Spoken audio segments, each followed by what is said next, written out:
Nah, Pak Arief, kalau tadi mendengar apa yang disampaikan, itu kan ada 3 tahapan ya, siswa melakukan registrasi akun, kemudian nanti juga ada mungkin barangkali melakukan aktifikasi akunnya menggunakan email yang sudah dipakai, nanti juga melakukan verifikasi dan validasi data.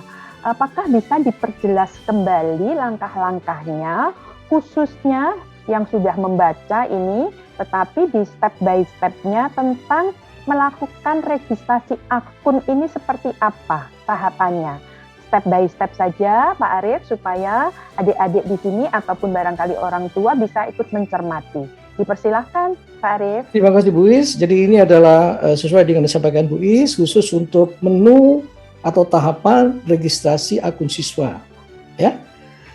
Jadi saya sampaikan tadi juga sudah disampaikan oleh Pak Budi tadi bahwa semua siswa, ya baik yang lulusan tahun 2020 atau 2021 yang sebelumnya mungkin sudah punya akun siswa dan yang akan lulus 2022, semuanya harus mendaftar karena aplikasi ini ada perubahan yang cukup signifikan dibandingkan yang sebelumnya, sehingga semuanya harus mendaftar melakukan registrasi ulang termasuk yang sudah lulus. Ya. Jadi pertama tentu semuanya belum memiliki akun LTMPT.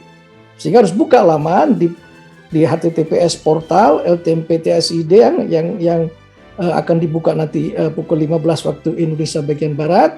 Nah, ada halaman seperti itu, seperti ini, raih masa depanmu di portal LTMPT. Ini untuk memberikan penegasan bahwa betapa pentingnya data yang dimasukkan di portal LTMPT, ya, karena digunakan dalam semua hal, baik itu untuk SNMPTN, SBMPTN, dan semua keperluan data. Sehingga kenapa akun ini harus dilaporkan, tadi sudah dijelaskan oleh Pak Budi, segala sesuatu, ya, mau daftar SNMPTN, SBMPTN, nanti nilai dari SBMPTN, bukti-bukti pendaftaran, semuanya ada di folder di mana akun siswa sudah terdaftar di dalamnya. Jadi setelah setelah klik portal ini, lalu klik tombol daftar.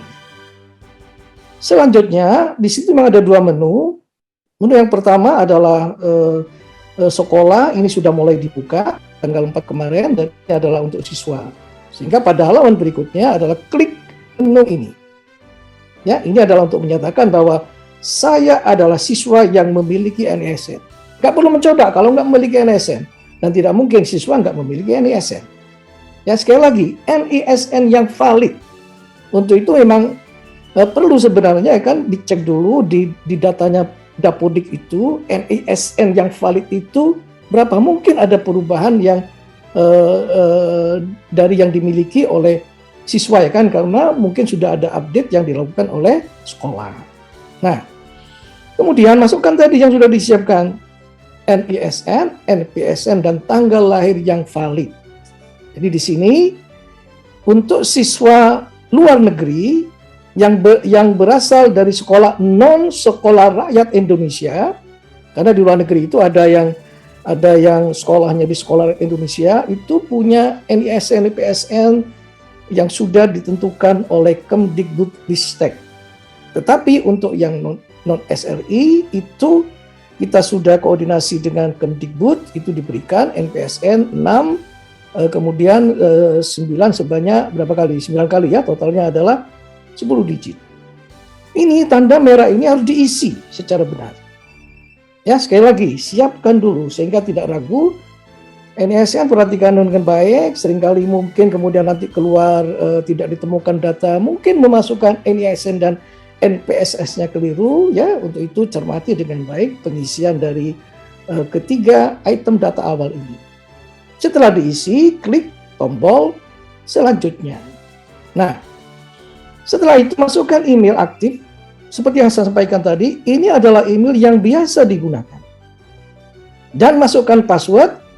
Password ini tidak harus password dari email address, ya, yang dimiliki, tetapi adalah password yang akan digunakan untuk nantinya login ke portal LTMPT. Saran saya sebaiknya supaya tidak lupa, password ini disamakan saja dengan passwordnya akun email yang dimiliki, ya, supaya lebih mudah untuk mengingatnya. Tapi itu bukan keharusan, ya.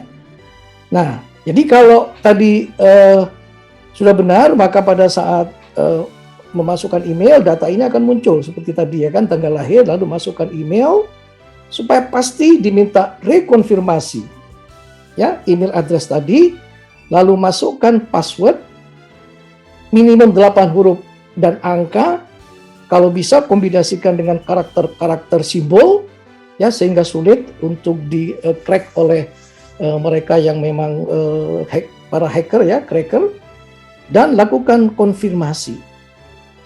Lalu klik tombol bahwa saya menyatakan bahwa data di laman ini adalah benar data milik saya. Ya, tolong, kenapa kok ada pernyataan ini? Seringkali memang ada yang usil, ya, para siswa. Jadi mungkin ada temanmu yang tahu mengenai NISN kamu. Jadi sebelumnya itu dia daftarkan NISN kamu, tahu tanggal lahir kamu, NPSN pasti sudah tahu. Jadi NISN kamu sudah direbut oleh seseorang, ya. Nah, itu termasuk sesuatu yang nantinya harus dilaporkan ke helpdesk LTMPT, ya, dan juga ke sekolah, biar sekolah nanti berkoordinasi dengan Pusdatin, ya, atau dapur tadi. Nah, setelah klik tombol daftar akan muncul notifikasi bahwa pembuatan akun LTMPT dengan username email address tadi telah berhasil dilakukan. Maka selanjutnya silakan membuka inbox dari akun email yang biasa dipakai. Tapi seringkali oleh karena kiriman email dari LTMPT itu adalah email baru, seringkali oleh mailer dari email yang dipakai itu dia dimasukkan sebagai spam. Sehingga jangan kaget ketika misalnya masuk logo tidak terkirim, cek juga di spam. Siapa tahu email konfirmasi mengenai pembuatan LTMPT akun itu masuk ke dalam folder spam email Anda. Ini penting karena tanpa ini maka akun Anda tidak akan teraktivasi. Ya. Nah, begitu setelah membuka inbox maupun spam, lakukanlah aktivasi dengan menekan tombol ini, ya. Ini adalah alamat emailnya yang memang kita hidden, ya kan. Nanti untuk demo mungkin dari salah satu siswa yang bersedia untuk digunakan datanya untuk kepentingan demo.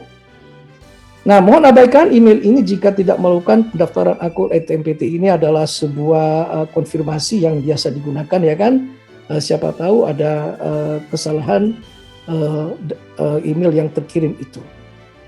Nah, selesailah itu untuk aktivasi akun. Nah, begitu akun telah aktif, berikutnya harus login ke laman portal LTMPT. Nah, untuk login ke portal, seringkali siswa itu lupa password. Nggak usah panik. Jika siswa lupa password, buka portal, akan ketemu seperti laman tadi, ya. Setelah laman muncul, oleh karena yang lupa password, ya, tentu masuk ke portal, ya, klik di sini adalah lupa kata sandi. Ya, ini kalau dipilih yang berbahasa Inggris, ini akan berbahasa Inggris. Ini yang dipilih adalah ID. Ini ada opsi yang bisa dipilih, ya, mau pakai bahasa Inggris atau pakai bahasa Indonesia. Nah, setelah klik lupa kata sandi tadi, maka akan diminta emailnya. Ya, kalau email sampai lupa, ini rada kebacut. Itu kenapa saya katakan tadi, gunakanlah email yang biasa digunakan. Dan kalau itu sudah biasa digunakan, nggak mungkin seseorang itu lupa email address-nya sendiri. Jadi masukkan email address-nya tadi yang sudah dilakukan aktivasi akun, klik lupa password. Ya, maka kemudian kalau memang akun dengan email tersebut yang dimasukkan ini sudah terdaftar, akan muncul notifikasi, ya, email reset password telah dikirimkan ke email address tadi. Mohon untuk dibuka pada folder inbox atau juga spam untuk melakukan reset password. Ya, untuk itu masuk ke inbox spam folder, klik reset password. Maka password baru ya akan dikirim, masukkan password baru, konfirmasi ulang, dan password baru tersebut akan muncul notifikasi seperti ini bahwa password Anda berhasil diubah. Silakan kemudian login ke LTMPT atau kembali ke portal LTMPT. Jadi saya kira itu Bu Is.